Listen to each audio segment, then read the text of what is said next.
kita harus ingat bahwasanya hal ini tidak mungkin terjadi jikalau memang tidak diizinkan oleh Allah Subhanahu wa taala. Mungkin tujuannya Allah mengingatkan umatnya, manusia-manusianya, orang-orang yang tinggal di dunianya, di buminya gitu kan.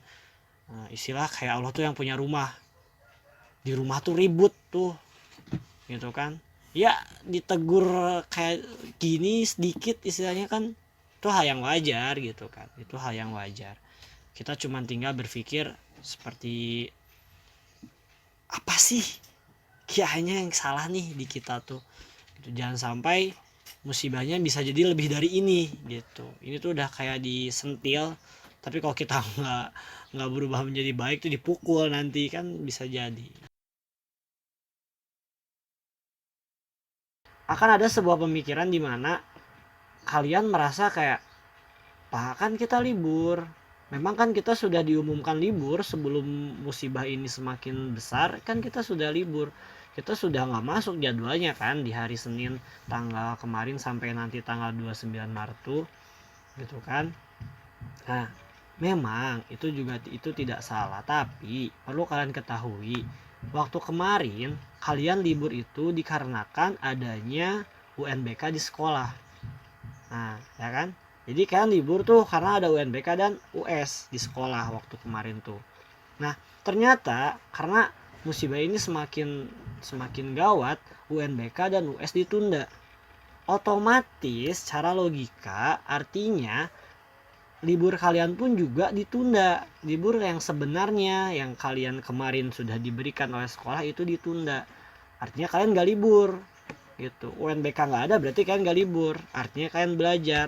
Hanya belajarnya karena tidak bisa di sekolah jadi belajar di rumah gitu. Nah maka kalian harus terima ketika ada tugas yang harus kalian kerjakan, ada pembelajaran seperti ini yang harus kalian lakukan gitu kan. Ini juga masuknya ke absen loh, kalau datang itu sama kayak alfa. Jadi kalian gak ngerjain tugas, kalian gak masuk ke pembelajaran ini, sama kayak kalian keluar dari sekolah, sama kayak bolos keluar dari kelas dan yang lain sebagainya gitu. Jadi sekali lagi masih ada 1 minggu ke depan yang perlu kalian hadapi dengan berbagai macam tugas, karena sekali lagi kalian tidak libur, kalian hanya belajar di rumah ya.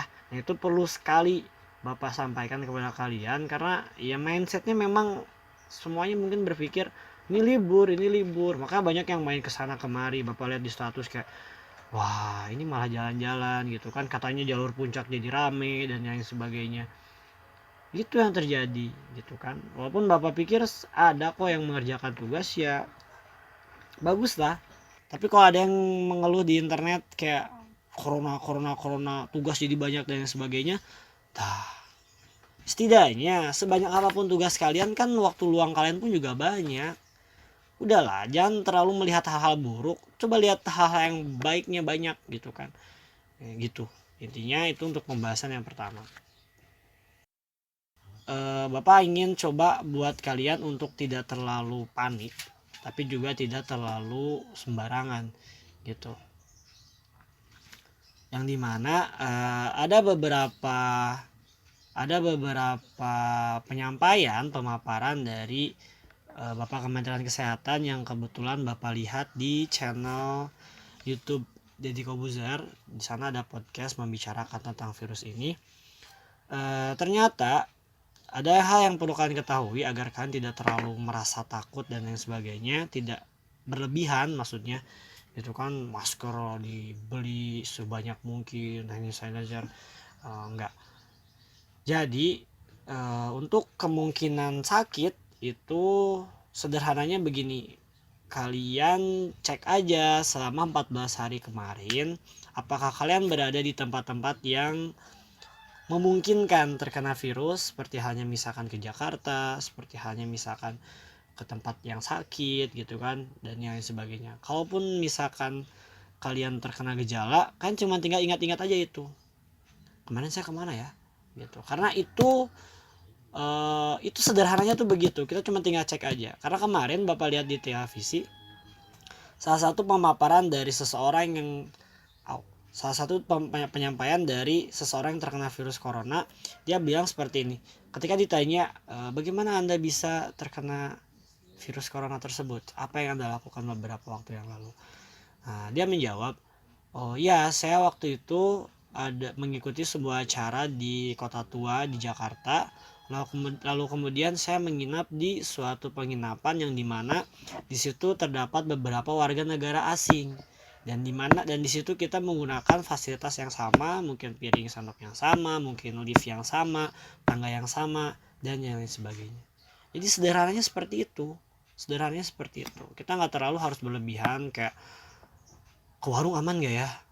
Ya kalau warungnya orang Sunda mah bukan orang Jakarta makanya aman gitu kan. Atau warungnya tuh bukan orang yang baru habis dari Jakarta, bukan habis dari Cina, bukan yang habis dari mana-mana.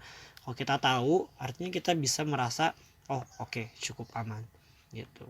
Kalau kita masih berada di sekitaran orang-orang terdekat yang tidak terlalu intensif kontak fisiknya, maksudnya tidak terlalu sering bersentuhan, rasanya kita mungkin aman.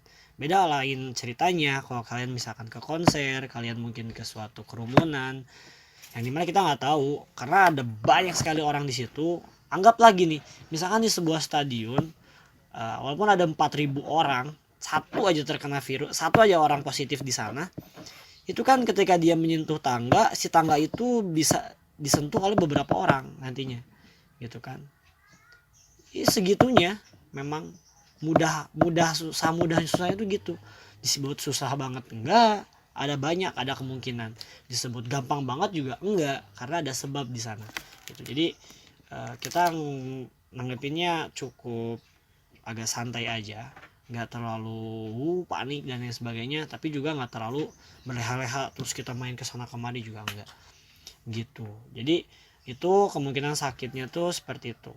Yang kedua, kemungkinan meninggal ini mungkin sedikit menyeramkan ya. Ada 25 orang di Indonesia yang sudah terkonfirmasi meninggal ya, akibat virus corona. Jadi apa yang Bapak ketahui, ternyata penyebab meninggalnya tersebut adalah dikarenakan pasien-pasien tersebut membawa atau memiliki riwayat-riwayat penyakit yang cukup kronis. Jadi semacam kayak udah sakit nih, misalkan ya sakit apa gitu, jantung, paru-paru, hipertensi dan lain sebagainya, lalu kemudian terpapar virus corona, dan itulah kemungkinan besarnya dan itulah sebab-sebab kenapa pasien-pasien tersebut meninggal. Jadi bagi yang mungkin terkena virus siapapun di dunia ini, kalau misalkan ketika kita dalam kondisi sedang tidak memiliki penyakit kronis, insya Allah masih ada kemungkinan untuk kita sembuh.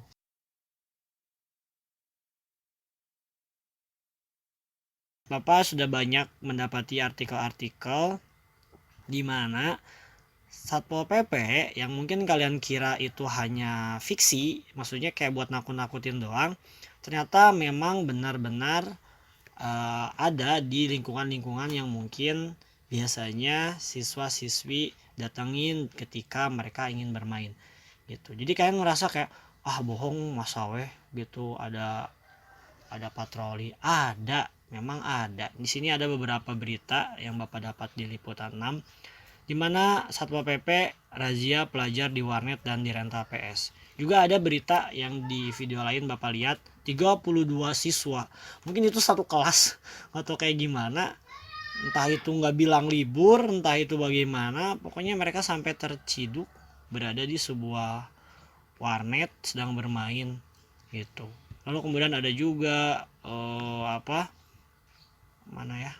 ada juga di Depok 20 anak malah sedang main di warnet gitu. Ini banyak, kalau kalian searching di internet tuh Satpol PP razia mall dan warnet di Medan, minta anak-anak keluyuran pulang. Ini banyak sekali, ini bukti-bukti nyatanya ada. Mereka bukan tokoh fiksi yang hanya dibuat untuk menakut-nakuti kalian agar tidak keluar rumah. Enggak, mereka beneran ada. Bahkan di cerita teman-teman kalian juga di kelas sebelumnya, katanya ada temennya yang main ke Lanud, lalu kemudian ketahuan Satpol PP disuruh pulang. Ada juga yang main ke Mikomo mau nonton, ternyata ditahan, tidak boleh, lalu kemudian disuruh pulang, dan yang lain sebagainya gitu. Jadi Sekali lagi, itulah yang terjadi gitu, agar kalian merasa kayak bahwa hal tersebut tuh tidaklah hal yang bohong, agar kalian merasa takut juga agar tidak keluar rumah. Yang walaupun sebenarnya kemarin ada di grup berapa siswa ya, tapi katanya oh bukan anak Pendida kok. Ya syukur sih memang, tapi bapak nggak tahu, memang nggak tahu. Di sini pun juga ada yang tidak hadir, entah itu karena sedang apa, entah itu karena ada beberapa yang kena masalah tidak bisa download. Oke, bapak akan berikan toleransi gitu kan, yang bisa ya silahkan gitu ya. Itu saja mungkin materi wajibnya yang ingin bapak sampaikan, yang sangat penting sekali perlu kalian dengar keempat hal tersebut ya. Jadi merasa kayak oh jadi gitu ya. Nah, sekarang silakan kalian tulis di kolom chat, barangkali ada yang ingin ditanyakan apapun mengenai hal ini, mengenai hoax yang beredar, atau selain dari pelajaran ini pun juga boleh. Yaudah, itu aja. Sampai jumpa di lain waktu di minggu depan. Mohon maaf apabila ada kesalahan. Sekali lagi apa yang bapak sampaikan itu murni dari mungkin yang bapak lihat, bisa salah bisa benar. Apalagi ya. Yaudah. Wassalamualaikum warahmatullahi wabarakatuh.